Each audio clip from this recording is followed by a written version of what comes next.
तो ये सारा ऑटो चेक है। मौत में और नींद में यही फ़र्क है कि मौत में ऑटो चेक नहीं होता, रैपिड आई मूवमेंट में ऑटो चेक होता है। तो अगर नींद ना आए तो उसके बहुत सारे नुकसान हैं। मेजर नुकसान आए कि आपको अगले दिन शायद आपकी मेमोरी इतनी अच्छी ना हो।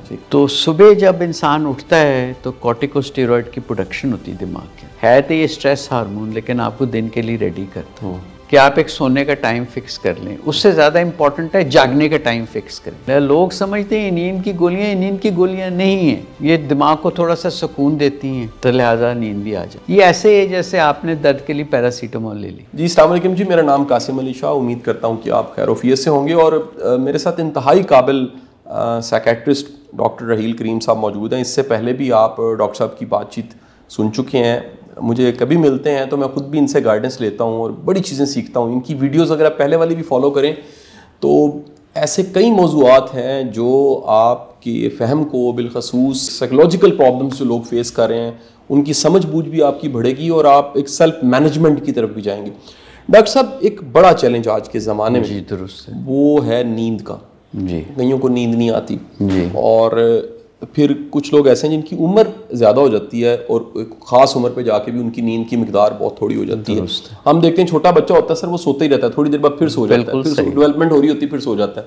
और माएँ सारी सारी रात जागती, कभी सो गया कभी जाग गया। वक्त गुजरने के साथ ये नींद कम भी हो जाती है। लेकिन मैं स्पेसिफिकली इसमें जहाँ से आगाज़ करना चाहूँगा कि डॉक्टर साहब ये ज़रूर बताइए कि ये कब पता लगता है कि किसी को नींद ना आना ये बीमारी है, यानी ये डिक्लेयर हो गया कि अब ये बीमारी है, इसका कोई इलाज करवाना पड़ेगा? बिल्कुल सही सर। नींद का ना आना तो एक समझे कि अलामत है। अच्छा, ये सिम्टम है, जैसे पेन है।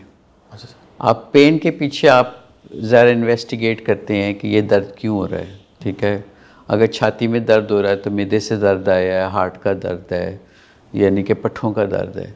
तो sleep is basically, poor sleep is a symptom of something else. नींद का ना आने में भी मुख्तलिफ पहलू हैं। एक तो नींद आने में डिफ़िकल्टी, जिसको हम स्लीप इनिशिएशन कहते हैं। फिर नींद का टूट टूट के आना। फिर तीसरा है कि सुबह सुबह आँख खुल जानी 2-3 घंटे आपके नॉर्मल उठने से पहले का टाइम। तो इन तीनों अलामतों का इनकी फ़र्क सिग्निफिकेंस है हमारे लिए। इनिशियल इंसोम्निया जो है, यानी कि नींद का ना आना, अगर आप रात को बैठ के सोच रहे हैं या एंग्जाइटी के मरीज़ हैं या दिन के कोई वाक़यात को पॉन्डर अपॉन कर रहे हैं या ये सोच रहे हैं कि यार मैंने कल क्या करना है, कल बड़ा स्ट्रेसफुल दिन है, तो अक्सर इसमें हम इनिशियल इंसोम्निया देखते हैं कि नींद आने में दिक्कत होती है। बाकी जो 2 अलामतें हैं, जैसे कि इंटरमिटेंट रेस्टलेस स्लीप कहते हैं, यानी कि आप बार बार जाग रहे हैं हर घंटे के बाद, और अगर आपकी सुबह आपके यूजुअल टाइम से 2 घंटे पहले आँख खुल रही है, तो ये दोनों जो अलामतें हैं, बल्कि तीनों अलामतें हैं, आप इसको डिप्रेशन की बीमारी, क्लिनिकल डिप्रेशन के साथ लिंक करते हैं। यानी एक देर से नींद आना, फिर वक्तों में नींद आना, या सुबह में जल्दी उठ जाना? जी हाँ। अच्छा, जल्दी उठ जाने को आप फजर से भी पहले का वक्त कह रहे हैं? जी, आपका जो भी यूजुअल टाइम है ना उठने का, अगर आप फजर के लिए उठते हैं मतलब है, तो उससे भी 2 घंटे पहले आँख खुल जाती है। अच्छा, हाँ। या आप किसी किस्म के फिज़िकल पेन में हों या आप बहुत मोटे हों तो भी नींद, जिसको स्लीप एपनिया करते हैं, आपकी आँख खुल जाती है। हार्ट डिज़ीज़ के जो मरीज़ों की भी नींद ख़राब होती है। जो लोग एक्सरसाइज नॉर्मली करते हैं और एक्सरसाइज बंद कर देते हैं, उनकी भी नींद ख़राब होती है। अच्छा, वो मिसाल सुना ना, घोड़े बेच के सोया। हाँ। तो वो यही है कि अगर आप रेगुलरली एक्सरसाइज करते हैं तो आपका जिस्म थका होता है, आप सो जाते हैं। बट अक्सर ये देखते हैं कि ये एक अलामत है एक वाइडर ज़हनी बीमारी की। बड़ा इंटरेस्टिंग इसका पर्सपेक्टिव है। देखें, 24 घंटे में सिगमंड फ्रॉइड कहता है कि 24 घंटे में आपके 2/3 जो होते हैं वेकिंग आवर्स होते हैं, तो वो आप दुनिया को देते हैं। तो आपकी ज़िंदगी का 1/3 जो हिस्सा है वो नींद में गुजरता है, उसमें आप दुनिया से एब्सेंट होते हैं। ठीक है ना? तो उस एब्सेंस में क्या क्या हो सकता है, क्या क्या आप कर सकते थे, तो वो अनडिस्कवर्ड है कि आप क्या कर सकते हैं उस 8 घंटे की नींद में। तो बड़ी इस पे रिसर्च हुई है। बेसिकली नींद जो है ना, sleep is a German word, श्लेप से निकला है। अच्छा, इस पे जितनी तहकीक हुई है, और एक और साइंसदान है और फिलोसोफर है, ओविड उसका नाम है, तो वो ये कहता है कि जो नींद है ना, ये आर्जी मौत है। ठीक है। वो ये कहता है कि it is the counter feet of death, यानी कि नींद मौत का जाली नोट। ठीक है। नींद में और मौत में क्या फ़र्क है? एक से आप जाग जाते हैं, दूसरे से आप नहीं जाग जाते। एक से आप जागते हैं तो रोज़ सुबह आप समझें कि एक नए बच्चे की तरह पैदा होते हैं। बिल्कुल ठीक। तो नींद के प्रॉब्लम्स बहुत ज़्यादा मैं देख रहा हूँ। बढ़ गए ना सर इस सोसाइटी में? डेफिनेटली बहुत ज़्यादा बढ़ गए। देखें जी, सोशियो इकनॉमिक फाइनेंशियल स्ट्रेसेस, और जैसे हमने बात किया एनवायरमेंटल अनसर्टेनिटी, आपको नहीं पता कल क्या होगा। हमने सलामती के रेफरेंस से कई और चीज़ों से ये बातें की हैं। जब माशरे में इतनी अनसर्टेनिटी हो कि आपको ये पता ही ना हो कि कल क्या होना है, तो रात की नींद तो ख़राब होगी। मेरे पास कई लोग आते हैं कि डॉक्टर साहब पैसा बड़ा है, हर चीज़ ठीक है पर नींदर नहीं आती। तो मैं उनको कहते हैं नोट गिनने बंद कर। ठीक है। This is on a lighter note, but I think sleep का देखें बड़ा इम्पोर्टेंट फंक्शन है ना। कुदरत का शाहकार है नींद। ये ऐसे ही है कि आप अपनी जो है ना फ़ोन को चार्जिंग पे लगाते हैं रात को, और वो जब तक आप सोते हैं फ़ोन चार्ज होता है। इसी तरह स्लीप का ना एक रेस्टोरेटिव फंक्शन है। ठीक सर। आपकी ब्रेन की चार्जिंग, रिपेयरिंग, और हर 90 मिनट के बाद स्लीप की साइकिल्स हैं जिसको हम रैपिड आई मूवमेंट। आप अगर छोटे बच्चे को देखें ना कई दफ़ा, तो आंखें इस तरह करता है, तो रैपिड आई मूवमेंट फेज़ में होता है। तो ये सारा ऑटो चेक है। मौत में और नींद में यही फ़र्क है कि मौत में ऑटो चेक नहीं होता, रैपिड आई मूवमेंट में ऑटो चेक होता है, जब ब्रेन मेमोरी को, हर चीज़ को चेक कर रहा होता है, और जो तमाम तर कंप्यूटर का अपडेट हो रहा था, समझ लें वही हो रहा था। तो अगर नींद ना आए तो उसके बहुत सारे नुकसान भी हैं। मेजर नुकसान आए कि आपको अगले दिन शायद आपकी मेमोरी इतनी अच्छी ना हो। ठीक है। अगर आप 17 घंटे से ज़्यादा नींद सोते नहीं हैं कंटिन्यूसली, तो आपकी जजमेंट उतनी ही इम्पेयर होती है as if you have very high levels of alcohol in your blood. अच्छा जी हाँ। तो अब बच्चा चूँकि ब्रेन डेवलप होता है, जैसे आपने बड़े सही तरीके से कहा कि अब 3-4 महीने का बच्चा 17 से 20 घंटे सोता है ना, और जो उम्र बढ़ती जाती है, एडल्ट्स को तकरीबन 7 से 9 घंटे की नींद चाहिए। ठीक। कुछ जो काम है लोग 4-4, 5-5 घंटे की भी नींद से अच्छी ज़िंदगी गुजारते हैं, बट मेरे लिए आई डोंट नो आपके लिए कितनी नींद ज़रूरी है, बट मेरी 8 से 9 घंटे मेरे लिए बहुत लाजमी है। ये बायोरिदमिक साइकिल है। ठीक सर। नींद का आना या ना आना, जैसे मैं आपकी कुछ वीडियोस देख रहा था, मॉर्निंग टाइम की वीडियोस में जितनी प्रोडक्टिविटी आती है, तो सुबह जब इंसान उठता है तो कॉर्टिकोस्टेरॉइड की प्रोडक्शन होती है दिमाग के अंदर, है ना। कॉर्टिकोस्टेरॉइड की इंटरनल प्रोडक्शन क्या है तो ये स्ट्रेस हार्मोन, लेकिन आपको दिन के लिए रेडी करता है। और रात को जो है ना इसकी समझ लें कि प्रोडक्शन कम हो जाती है, इसलिए कि एवोल्यूशनरी आपको नींद के लिए तैयार करता है। तो ये सारे रिदम्स भी डिस्टर्ब हो जाते हैं हमारी बीमारियों में। तो अगर आपकी इजाज़त हो तो हम देखते हैं और करते हैं कि जी अपनी नींद को कैसे बेहतर किया जा सके। तो सबसे इम्पॉर्टेंट बात है कि देखें, इसको लाइटली आप ना लें। अगर ये परसिस्टेंट प्रॉब्लम है नींद का, तो आप मुआलिज से रजू करें। ठीक है सर। लेकिन अक्सर लोगों को ना स्लीप हाइजीन के प्रिंसिपल्स पता ही नहीं है। अच्छा, ये टर्म ही कितनी डिफरेंट है स्लीप हाइजीन से। हाँ, तो ऐसे ही है ना, जैसे आप दांतों का ख्याल रखते हैं, जिस्म का ख्याल रखते हैं, उसे कोई प्रिंसिपल्स है ना कि जी पहले ऊपर वाले दांत साफ करें, नीचे। तो स्लीप हाइजीन के बड़े प्रिंसिपल्स हैं, सिंपल सी बात है। और ये ऐसे ही है जैसे हैबिट डेवलप करनी है आपने, और 7 डेज़ अ वीक हैबिट करनी है डेवलप। ये नहीं है कि वीकेंड पे और रूटीन है और वीकडेज पे और रूटीन है। एनवायरनमेंट जो है इंसान की, देखें जब नींद में और वेकफुलनेस में क्या फ़र्क है कि वेकफुलनेस में आपके कान, आपकी आंखें, आपका टेस्ट, आपका टच सारा एक्टिव होता है, दिमाग को कॉन्स्टेंटली वो फीड कर रहे होते हैं। नींद में ये सारे एनवायरमेंटल रिस्पॉन्सेस कम हो जाते हैं। लेकिन आपकी इन्वायरमेंट में अगर बहुत ज़्यादा समझें लाइट हो या शोर हो या टेम्परेचर ठीक ना हो या आपने खाना ना खाया हो ठीक तरीके से, तो ये तमाम चीज़ें नींद को इम्पेयर करती हैं। तो अगर आप कुछ हैबिट्स डेवलप कर लें ऐसी कि आप, मेरे जो सबसे इम्पॉर्टेंट मशवरा मैं देता हूँ ना लोगों को, कि आप एक सोने का टाइम फिक्स कर लें। उससे ज़्यादा इम्पॉर्टेंट है जागने का टाइम फिक्स करें। ठीक है। अगर रात को आपको 2 बजे भी नींद आई और आपने प्लान किया यार मैंने सुबह 7 बजे उठना है, 7 बजे उठ जाएं। ठीक, नींद आए नेक्स्ट नाइट। ठीक है। कहते हैं ना नींद तो सूली पे भी आ जाती है। तो जिस्म अगर इतना थका हो या इतना परेशान हो तो waking up time is absolutely crucial. और आप ही की वीडियो से मैं ये टिप दूंगा कि सुबह उठना, अगर आप सुबह ब्लू येलो लाइट को कैप्चर कर लें और शाम की देखें ना, रात तो बनी सोने के लिए, अंधेरा कुदरत ने इसलिए किया है कि आप दुकान बंद करें। ये तो बिजली शिजली ईजाद होने के बाद सारे मसले पैदा हों। बिल्कुल ठीक। तो कुदरती अमल को आप ज़्यादा चेंज करने की कोशिश ना करें।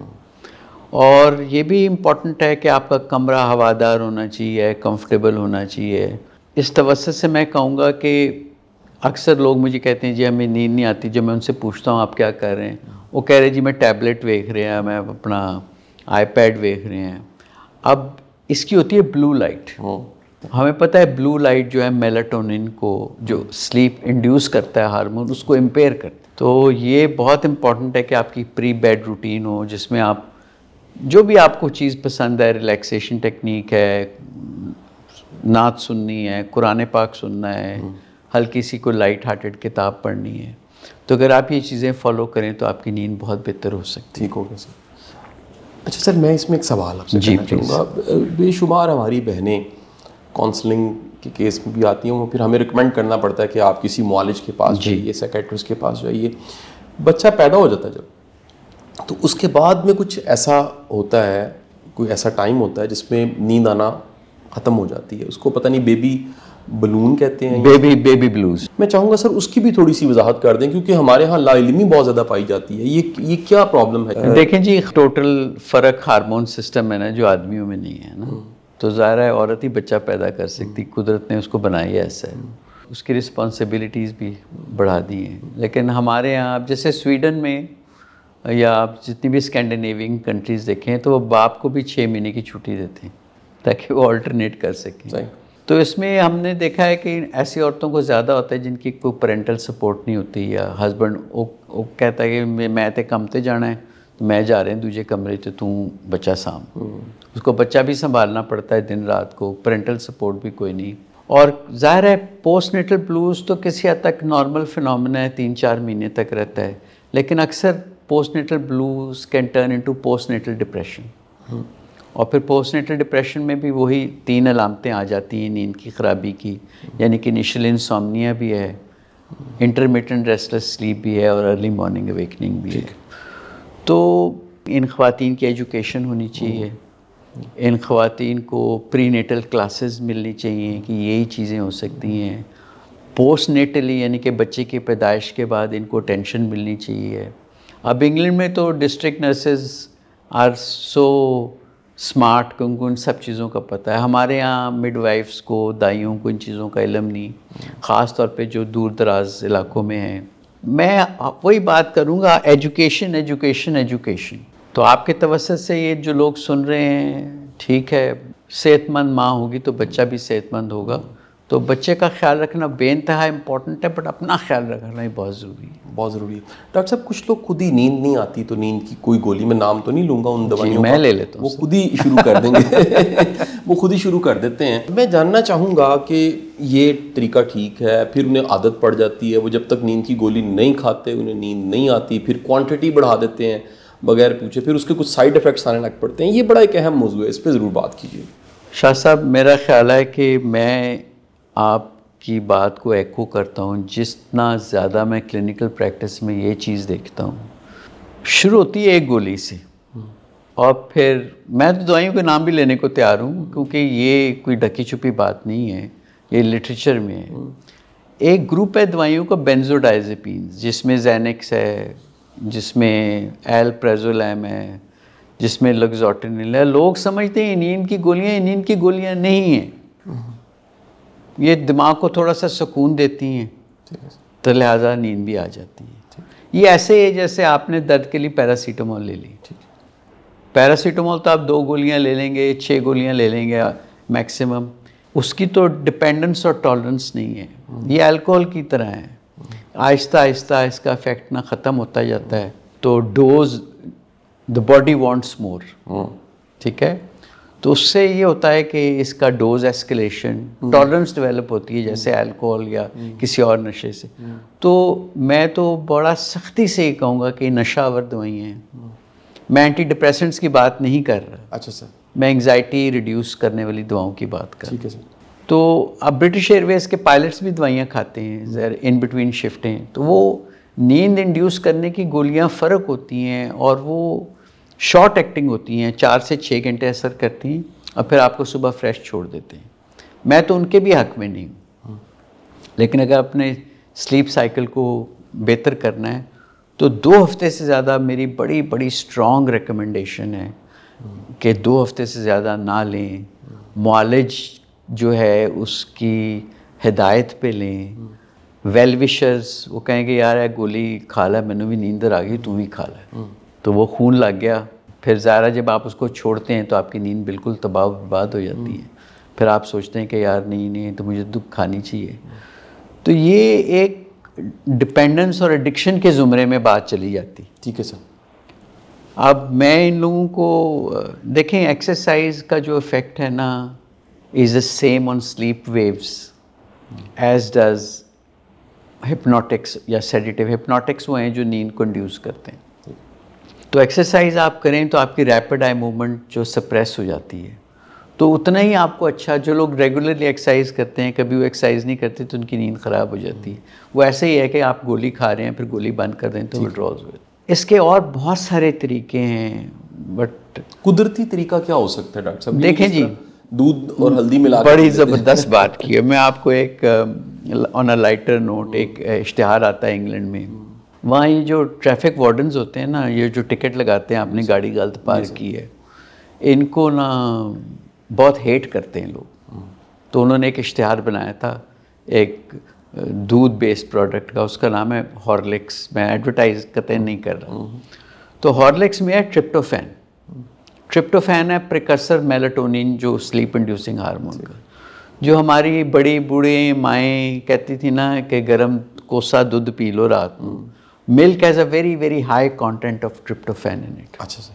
तो अगर आप थोड़ा सा, मैं तो ले नहीं सकता क्योंकि लैक्टोस इंटॉलरेंट हूँ, लेकिन अगर आप एक छोटा सा ग्लास दूध का।